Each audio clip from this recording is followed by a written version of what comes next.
हर रोज एक नई कहानी देखने के लिए चैनल को सब्सक्राइब करें और बेल आइकन दबाना ना भूलें। सरिता शाम के समय अपने घर में चूल्हे पर खाना पका रही थी। इतने में उसका बेटा पंकज खांसते हुए घर आता है। उसे देखकर सरिता बोलती है, क्या हुआ पंकज बेटा, तुझे इतनी खांसी क्यों हो रही है? माँ पता नहीं, कुछ दिनों से बहुत खांसी हो रही है। तू बैठ, मैं तेरे लिए गर्म पानी में शहद मिलाकर देती हूँ। धूल मिट्टी के कारण खांसी हो रही होगी। सरिता अपने बेटे के लिए पानी गर्म करने लगती है, लेकिन इतने में पंकज खांसते खांसते बेहोश हो जाता है और उसके मुंह से खून भी निकल रहा होता है। ये देखकर सरिता घबराते हुए कहती है, पंकज पंकज बेटा क्या हुआ? उठना पंकज बेटा। ए भगवान, मेरे बेटे को क्या हो गया? सरिता पंकज को उठाने की बहुत कोशिश करती है। इतने में उसका पति राघव भी घर आ जाता है और अपने बेटे को यूं जमीन पर गिरा हुआ देखकर कहता है, क्या हुआ पंकज को? हे भगवान, इसके मुंह से तो खून निकल रहा है। हमें जल्दी इसको अस्पताल लेकर जाना होगा। अजी, हमारे बेटे को कुछ होगा तो नहीं ना? कुछ नहीं होगा भाग्यवान, चलो मेरी मदद करो, उठाओ इसको। सरिता राघव की मदद करती है और राघव अपने बेटे को कंधे पर उठाकर पास के सरकारी दवाखाने लेकर जाता है, जहां डॉक्टर पंकज का चेकअप करने के बाद राघव और सरिता से कहता है, देखिए, लगता है आपके बेटे को कोई बड़ी बीमारी है। अभी तो वो कुछ देर में होश में आ जाएगा, लेकिन उसके कुछ टेस्ट करवाने बहुत जरूरी हैं, ताकि बीमारी का पता चल सके और इलाज शुरू हो सके। तो डॉक्टर मैडम कर दीजिए ना टेस्ट, देखिए ना मेरे बेटे को क्या हुआ है। देखिए, ऐसे टेस्ट बड़े हॉस्पिटल और लैब्स में होते हैं और इसका फुल चेकअप करवा लीजिए, जिससे कि इसकी बीमारी पहचान में आ सके। बड़े अस्पताल में जाने के पैसे नहीं है मैडम हमारे पास, बहुत गरीब है हम। आप कुछ मदद करिए, हमारा इकलौता सहारा हमारा बेटा है। उसको कुछ हुआ तो हम तो जीते जी मर जाएंगे। ये क्या कर रही हो पंकज की माँ? डॉक्टर साहिबा जितना कर सकती थी कर दिया, अब अपने बेटे का इलाज तो हमें ही करवाना पड़ेगा ना। देखिए, मैं आपकी हालत समझती हूँ, इसलिए आपके लिए इतना कर सकती हूँ कि आपके बेटे के टेस्ट के लिए एक लैब बता देती हूँ। वहाँ पर कम पैसों में इसका सारे टेस्ट हो जाएंगे।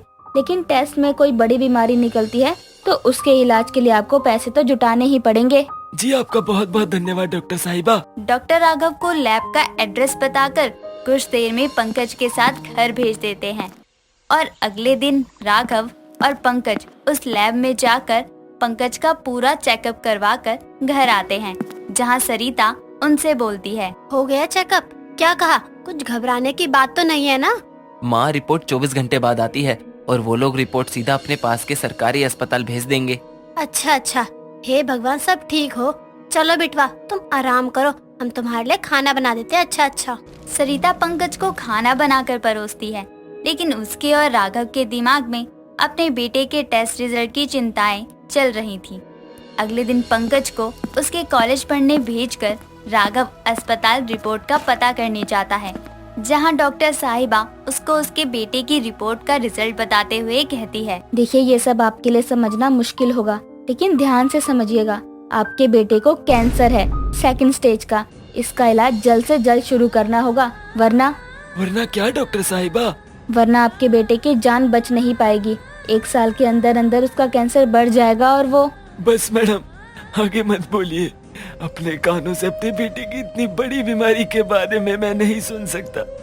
आप ये बताइए, इसके इलाज में कितना पैसा लगेगा? ये बीमारी कोई आम बीमारी नहीं है, कम से कम 10 लाख तक का खर्चा आएगा और आपके पास 1 महीने का समय है। इस समय में पैसे जोड़कर इलाज शुरू करवा दीजिए, ताकि कैंसर को बढ़ने से रोका जा सके, वरना हमें माफ करिएगा, इलाज भी कोई करिश्मा नहीं कर पाएगा उसके बाद। राघव उदास चेहरे के साथ हाथों में रिपोर्ट लिए घर लौटता है, जहां सरिता के पूछने पर वो उसे रोते हुए कहता है, हमारा बेटा इतनी महंगी बीमारी का शिकार है सरिता, के क्या करे? मैं चाहकर भी उसका इलाज नहीं करा सकता, लेकिन इलाज नहीं करवाया तो हम दोनों अपने जीवन का इकलौता सहारा खो देंगे। नहीं, ऐसा नहीं हो सकता है। हे भगवान, मेरे बच्चे की जगह मेरी जान ले, लेकिन मेरे बच्चे की जान बचा ले। 10 लाख रुपए चाहिए उसकी कैंसर के इलाज के लिए, वो भी 1 महीने में। अरे, आज तक की जिंदगी में मैंने 1 लाख रुपए नहीं देखे, 10 लाख कहाँ से लाऊंगा? देखिए, हिम्मत मत हारिए, हम कोशिश तो कर ही सकते हैं ना। लेकिन आप ये बात पंकज को मत बताइएगा, क्योंकि वो तो हमें कोशिश करने से भी मना कर देगा। हाँ, तुमने सही कहा, हम उसको कहेंगे उसको कुछ नहीं हुआ और पैसों का इंतजाम करने की कोशिश करेंगे। राघव अपने बेटे की इतनी महंगी बीमारी के लिए पैसे जुटाने की सोचता तो है, तो वहीं दरवाजे पर खड़ा पंकज, जो कि कॉलेज से वापस अपनी एक बुक लेने घर आया था, अपने माँ बाप की सारी बातें सुन लेता है और आंखों में आंसू लिए कॉलेज के लिए फिर से निकल जाता है, जहाँ उसकी एक दोस्त रिया, जो कि उसे बहुत प्यार करती थी, उसकी आंखों में आंसू देखकर कहती है, पंकज क्या हुआ, तुम रो क्यों रहे हो? बताओ ना मुझे। देखो मुझे दोस्त मानते हो ना, तो बताओ। रिया, मैं मरने वाला हूँ। मुझे एक बहुत महंगी बीमारी है जिसके इलाज के लिए बहुत पैसे लगेंगे और मेरे गरीब माँ बाप इतना पैसा कहाँ से लाएंगे? क्या हुआ है तुम्हें, बताओ ना। मुझे कैंसर है। बाबा को डॉक्टर ने 10 लाख रुपए लाने को बोला है ताकि मेरा इलाज शुरू हो, लेकिन हम लोग इतने गरीब हैं कि मैं खुद जब इस कॉलेज में स्कॉलरशिप में पढ़ रहा हूँ तो 10 लाख जुटा पाना हमारे लिए नामुमकिन है, इसीलिए मैं मर जाऊंगा। चुप एकदम, कुछ नहीं होगा तुमको। हम कुछ सोचते हैं, इस कॉलेज के इतने होनहार स्टूडेंट हो तुम, ऐसे कैसे तुमको मरने देंगे? कुछ नहीं होगा। रिया पंकज को हौसला देती है और उसको लेकर कॉलेज के प्रिंसिपल के पास जाती है। तो वहीं राघव अपने सारे रिश्तेदारों के घर जाकर उनके पैर पड़ता है कि पैसों की मदद कर दे, लेकिन कोई मदद नहीं करता। सरिता आस पड़ोस वाले औरतों से भी मदद मांगती है, लेकिन गरीब की मदद के लिए कोई आगे नहीं आता। दिन से हफ्ते गुजरते हैं और अब 1 महीने का समय खत्म होने को बचा था, जिस पर डॉक्टर राघव को अस्पताल बुलाकर कहती है, राघव जी, हुआ नहीं क्या पैसों का इंतजाम? मैडम, हम गरीबों की तो कोई भी मदद नहीं करता।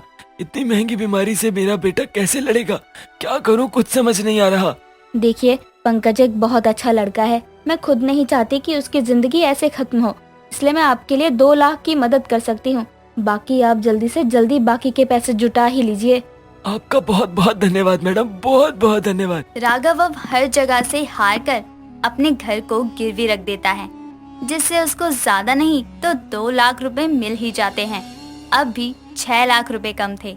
सरिता अपने गहने वगैरह सब बेचकर 1 लाख जुटा लेती है और अब सिर्फ 1 दिन का समय था, जिस पर सरिता और राघव अपने घर में बैठे कहते हैं, मेरा बेटा इतनी महंगी बीमारी का शिकार है और हम समय से पैसे नहीं जुटा पाए।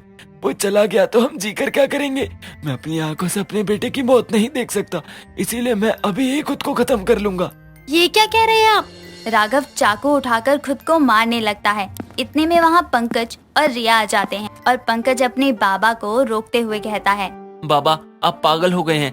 ये क्या कर रहे हैं? आपने सोचा है कि आप नहीं होंगे तो मैं किसके लिए जीऊंगा? और मैं खुद नहीं मरना चाहता, क्योंकि मुझे इस जिंदगी में आप दोनों के लिए बहुत कुछ करना है। हाँ अंकल, ऐसे परेशानी से भागना उसका सोल्यूशन नहीं है।